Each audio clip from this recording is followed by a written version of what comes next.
जय श्री राधे। हमें मिलने वाले सुख या दुख का कारण भगवान नहीं बल्कि हम ही होते हैं। हमारे कर्म ही हमें सुख और दुख देते हैं। कर्म सकाम व निष्काम होते हैं। सकाम कर्म यानी ऐसे कर्म जिनके बदले में हम कुछ भौतिक सुख सुविधाएं चाहते हैं। ऐसे कर्मों का फल सुख और दुख के रूप में मिलता है। निष्काम कर्म वह है जिनके बदले हम केवल भगवान को प्राप्त करना चाहते हैं। ऐसे कर्मों का फल भगवत प्राप्ति के रूप में ही मिलता है। अब बात आती है कि ज़्यादा पूजा पाठ करने वाले ही दुखी क्यों रहते हैं। इसका सीधा सा उत्तर यह है कि ज़्यादा पूजा पाठ करने वाला भक्ति के स्वरूप को नहीं समझने के कारण पूजा पाठ तो करता है, लेकिन वह अनजाने में सकाम पूजा ही करता है, जिसका फल उसे सुख दुख के रूप में ही मिलता है। ज़्यादा पूजा पाठ करने वाला बेशक ज़्यादा पूजा पाठ या भक्ति करता हुआ नजर आता है, लेकिन वह कर्म कांड को ठीक से नहीं करना जानता है। ऐसे में गलती पर गलती करता जाता है। बेशक वह कहता है कि वह कुआं खोदने की बात करता है, लेकिन असल में वह खाई ही खोद रहा होता है। वह यह तो कहता है कि वह बहुत सारी दुनिया भर की पूजा पाठ या मेहनत कर रहा है, लेकिन असल में तो वह अपनी मेहनत बेकार ही कर रहा होता है। बेशक ऐसा करने में उसका सारा परिश्रम निष्फल चला जाता है। तो एक बात तो यह हुई कि सकाम कर्मों का फल सुख या दुख के रूप में ही मिलता है।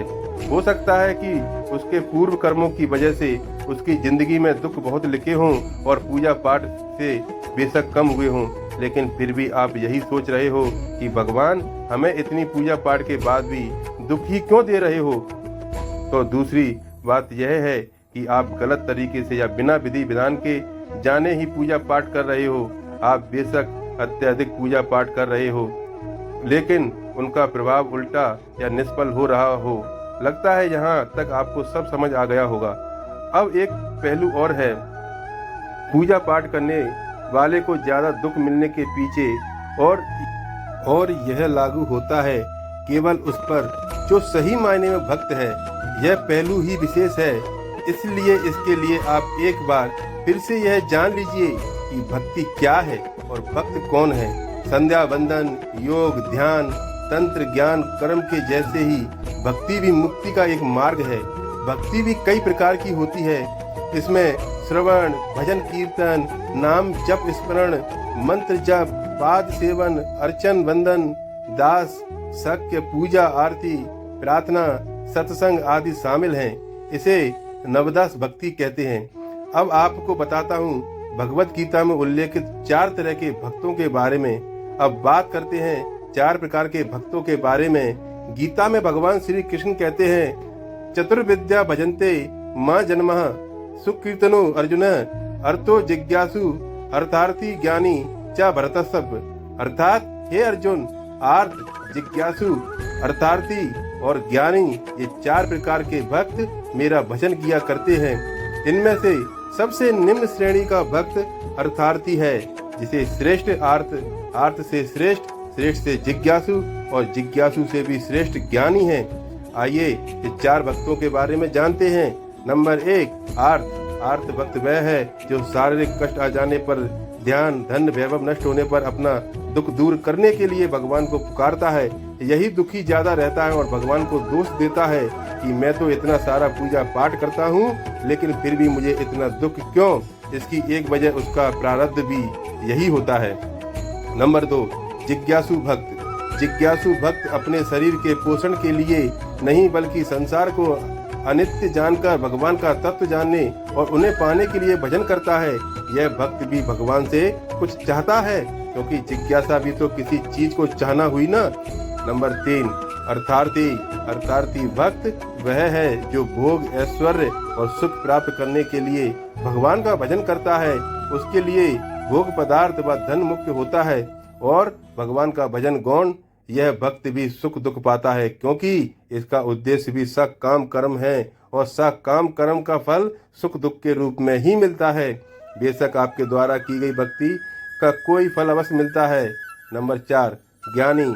अर्थार्थी और जिज्ञासु तो सकाम भक्त हैं, परंतु ज्ञानी भक्त सदैव निष्काम होता है। ज्ञानी भक्त भगवान को छोड़कर और कुछ नहीं चाहता है। इसलिए भगवान ने ज्ञानी को अपनी आत्मा कहा है। और एक बात अच्छे से ध्यान रखिए, वही भक्त है केवल शुद्ध भक्त की श्रेणी में आता है। ज्ञानी भक्त के योग क्षेम का वहन भगवान स्वयं करते हैं। इसमें से कौन सा भक्त संसार में सर्वश्रेष्ठ है? इनमें से जो परम ज्ञानी और शुद्ध भक्ति में लगा रहता है वह सर्वश्रेष्ठ है, क्योंकि मैं उसे अत्यंत प्रिय हूँ और वह मुझे प्रिय है। इन चार वर्गों में से जो भक्त ज्ञानी है और साथ ही भक्ति में लगा रहता है वह सर्वश्रेष्ठ है। और ऐसे भक्त के लिए ही भगवान श्री कृष्ण अर्जुन से कहते हैं, अर्जुन, अनन्य भाव से मेरा चिंतन करते हुए जो भक्त जन मेरी उपासना करते हैं उन नित्य युक्त पुरुषों का योग क्षेम में वहन करता हूँ। आदि गुरु श्री शंकराचार्य जी का मत है कि अप्राप्त वस्तु को प्राप्त करना योग और प्राप्त वस्तु का रक्षण करना क्षेम कहलाता है।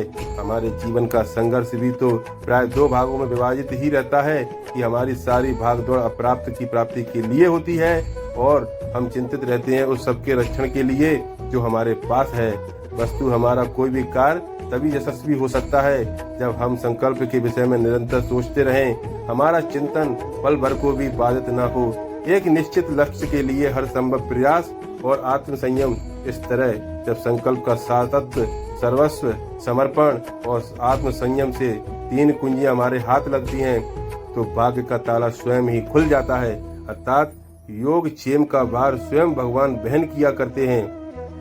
यही शाश्वत सत्य है। अब इसको बिल्कुल सरल भाषा में समझ लीजिए।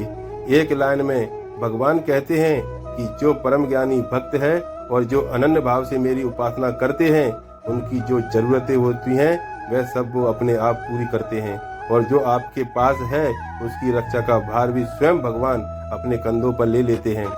यह ठीक उसी तरह है जैसे एक छोटे बच्चे के खान पान, रहन सहन आदि की सारी जिम्मेदारी माता अपने सिर पर लेती है। बच्चे को इस विषय में चिंता करने की जरूरत नहीं होती है, माता इस विषय में स्वयं चिंता करती है।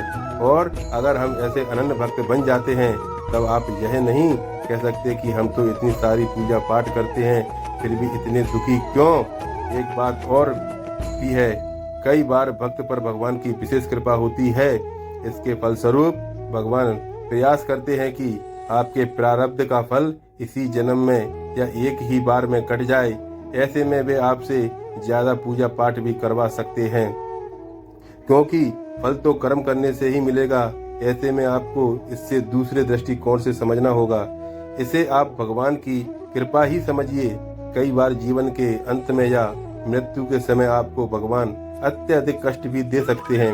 असल में वो कष्ट तो आपके कर्मों के ही होते हैं, लेकिन उन कष्टों को भगवान इस तरह से व्यवस्थित कर देते हैं कि अंत समय कष्टों की वजह से केवल भगवान का नाम ही याद रखें, न कि किसी सगे संबंधी या भौतिक विषय वस्तु का। और मृत्यु के समय हमारा जो भाव होता है हम उसी को प्राप्त करते हैं।